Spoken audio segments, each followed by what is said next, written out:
My 54 male mother, 77, lives in a dementia care facility. She has been living there for over 2 years after being diagnosed with Alzheimer's about 4 years ago. My brother Todd, 51, has always been Mom's favourite. He didn't move out of her house until his early 30s because of his mental health issues. He was always a bit of a party-goer and spent his early 20s getting high and relying on our parents to care for him. Because of this, our mom has always been overprotective of him and catered to his every need. When our father passed away in 2014, our mom signed paperwork to make me her power of attorney when she was to need it because I've always been more responsible and mature than Todd. He couldn't be trusted with that responsibility. A little over a week ago, Todd visited our mom, and a few days later I visited her. When I was at the facility, a nurse told me that my mom didn't recognize Todd and was upset someone she didn't know was in her room. I then told the facility's administrator that she wouldn't have visitors other than me. As her POA, I feel it's my responsibility to make sure she feels safe and happy where she lives.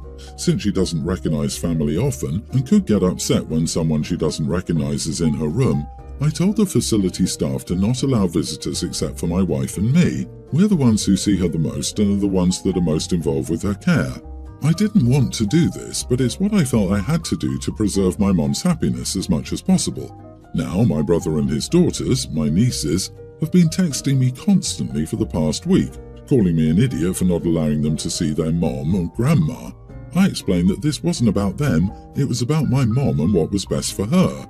But they're not understanding that and insist that they should be able to visit her even if she doesn't recognize them. I offered to have them video call her. The facility has tablets they let residents use to video call family. However, they said that's not the same and are still calling me an idiot for not allowing them to visit. I think it's my job to do what's best for my mom, and having visitors in her room that she doesn't recognize is clearly upsetting her. Still, all the backlash from my family has made me second guess. Am I the idiot? Edit, my brother and his family are welcome to visit my mom with me there. They don't like this solution because my brother works nights and it's hard for us to find times when we're all available. I offered to set times a couple of days a month to visit together. Still, they're against that and insist on being able to visit whenever. Unless your brother is abusive to your mom, keeping him away from her isn't you actually helping her. Her illness shouldn't be used against her to further isolate her after all. The treatment plan for my relative with dementia has revolved around reminding her of things she knows to keep her present. So you are the idiot. I can't make sense of the cruelty you feel is helpful to your mom. She's going to have good and bad days, and keeping people who love her away from her can make the bad times much worse. What are your mother's doctors advising you to do? Wait, he visited once and she didn't respond well, so OP banned everyone? Good job, dude. Patients with dementia, Alzheimer's, etc. may not recognize a relative one day and then recognize them fine the next day. Cutting them off abruptly is not in OP's mother's best interest. But OP doesn't care because he wants revenge on the brother. He's just talking about how the brother was the favourite and then leading into how responsible he was 20 plus years ago.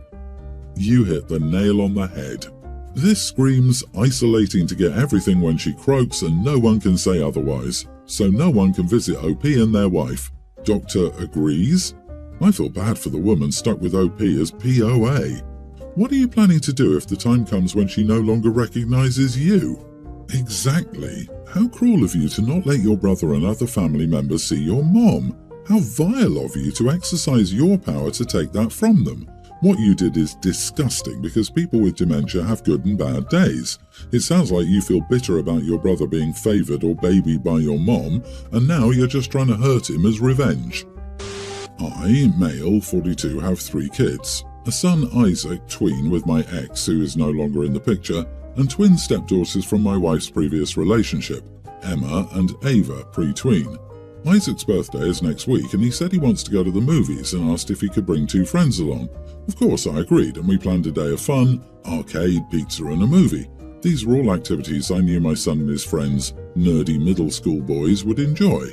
When I told my wife about our plans, she suggested having a family outing instead. She proposed a local kiddie play place that my stepdaughters apparently love.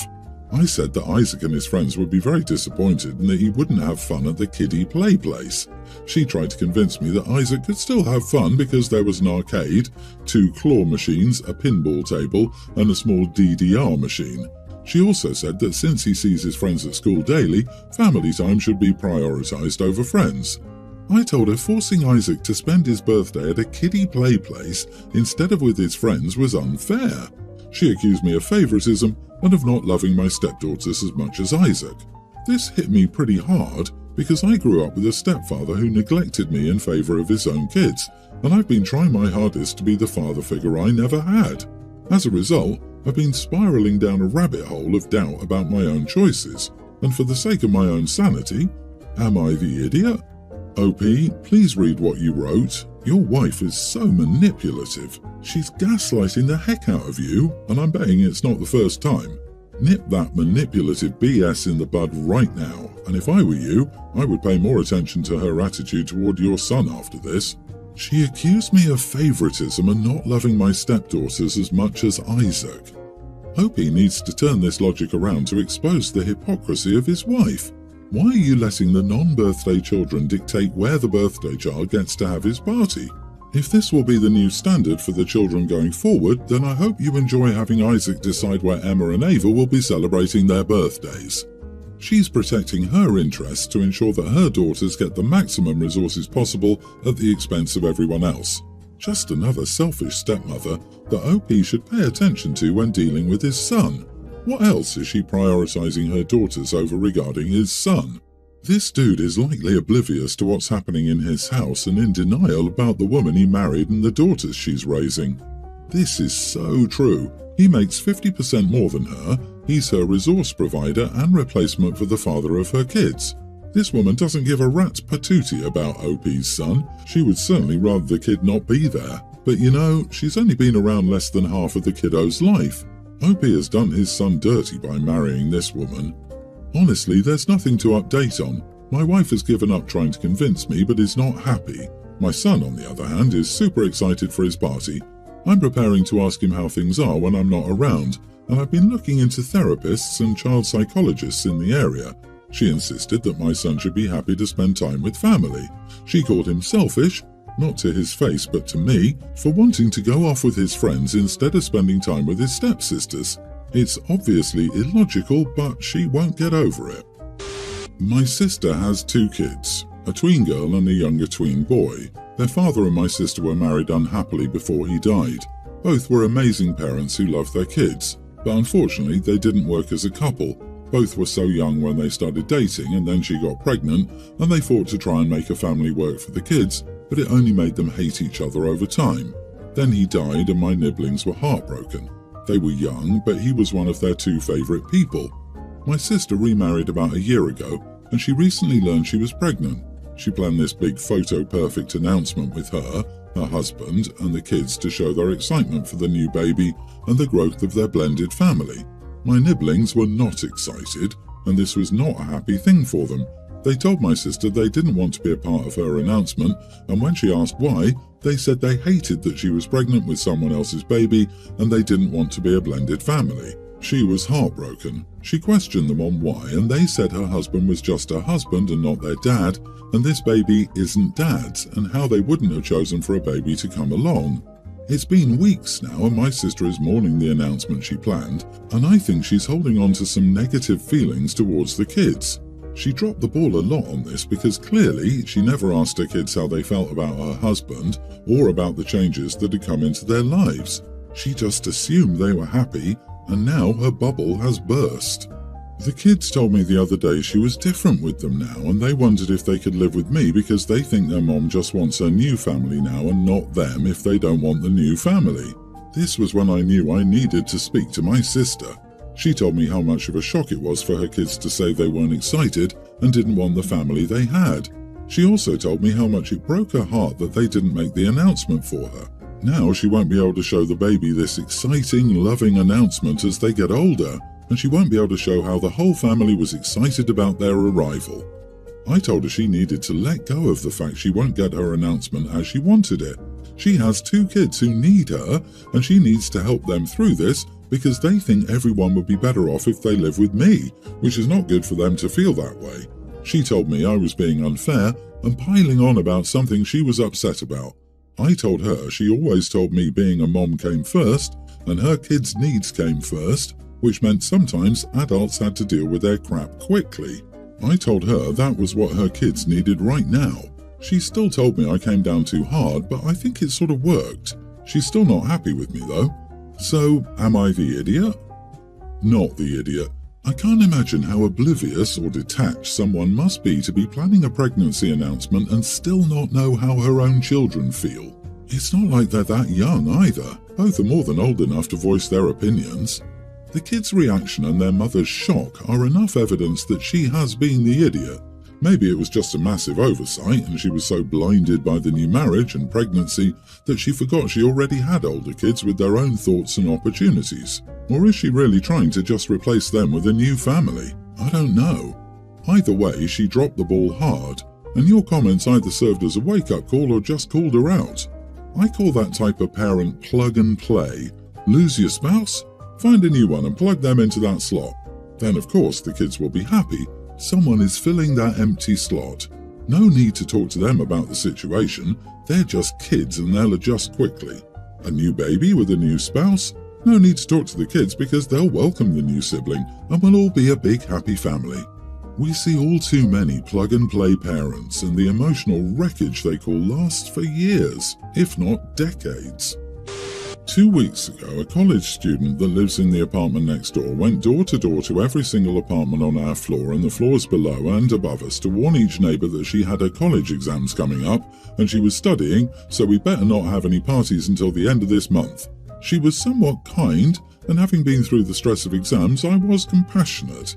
I agreed that I won't have loud parties, but I told her that my birthday was Friday night. I'd probably have a couple of friends over and have some low music. She got annoyed when I told her that and told me that I'd better be quiet then. I wasn't too fond of her attitude because I was trying to be empathetic, and I also told her I'd not do anything crazy for a party besides low music and some friends over. On Thursday evening, after I came back from work, I saw 2 notes, one on the building entrance and one on the elevator, which said, "I'm the college student from floor 7. Please refrain from any kind of social gatherings that might disturb my studying during this stressful time." I didn't give much thought to it. I wasn't planning on a party, as I said. On Friday night, I had my 3 closest friends come over. We didn't party, we just chilled at my apartment and had some low music that could barely be heard in my own bedroom, let alone next door apartments. On Saturday morning, there was a note on the elevator again naming me, saying how Lady Y from the 7th floor and apartment number X broke the agreement and had a social gathering on Friday night, completely disrespecting the stressful time I'm going through. She said she was being discreet, but this was not enough. I could still hear some laughs and discussions because I had my windows and balcony door open, disrupting my peace and focus. Let this be a lesson the next time someone disrespects stressful times like this. You will be called out. Certain neighbours defended me and said the college girl was being unreasonable with her demands, but other neighbours believed I was an idiot and that I should go to a restaurant or a bar instead of having a gathering at my house. She wasn't even prepared to close her windows? What? I love that she thinks she can go around demanding that people not have guests in their own homes and then seems to think that this created some agreement. She sounds unhinged, to be honest, and you are not the idiot. If she's in that dire need of quiet, she should look at alternative places to study, such as a library. I'm gobsmacked that any neighbours agreed with her and called you out. What did they say to you? What is their reasoning or justification that an entire building has to go on lockdown for a month because a single tenant demands it, and that the tenant doesn't themselves need to ensure their peace and quiet by closing their windows? I'm genuinely curious about the mindset of anyone who finds this tenant acting reasonably. Yeah, I find it aggravatingly hilarious that the neighbours think that she's the reasonable one here. I'm a big-time introvert, and I would have found reasons to have people over every night till her exams were over if she tried to pull this. Wow. Wow. Tell her to buy some earplugs. My ex-girlfriend Claire, 35, got pregnant while we were dating. Although she told me she wanted to be friends, I was ready to be a father. However, she met someone else, Becca, who didn't want me around, so they asked me to cancel my paternal rights. At the time, I was torn because I wanted to be there for my child, but I also felt that if they didn't want me around, it was best to waive my rights.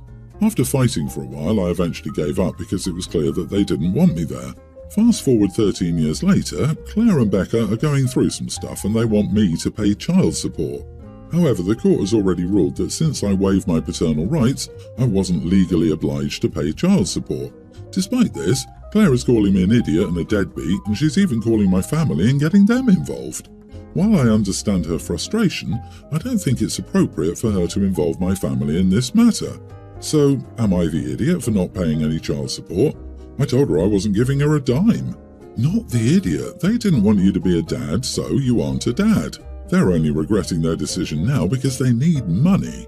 If you consider helping out financially, you must insist that you also be allowed to have a relationship with your kid, with no secrets about why you haven't been around. The kid deserves to know that the only reason you weren't around is because of their moms. No doubt they've poisoned the poor kid's mind about why their father left, so at this point it's risky even to consider having a relationship with the child. The child would be a teen now, and teens especially can be cruel and heartless if they think you wronged them. It's best and least harmful to all involved to let things remain the way they are, and when the child is older and has a more mature outlook, let the child seek out the father. However, if you still do want a relationship with your child, put forth this offer. Ask for split custody and parental rights instead. No child support. If there's split custody, then your ex only has to house and feed him 50% of the time, which relieves a significant economic burden. They'll obviously say no because it's never about relieving their financial burden. They just want an easy way to your money. At this point, cut them out and rebut anyone who complained. I made them an offer, they refused, that's the end of my cares.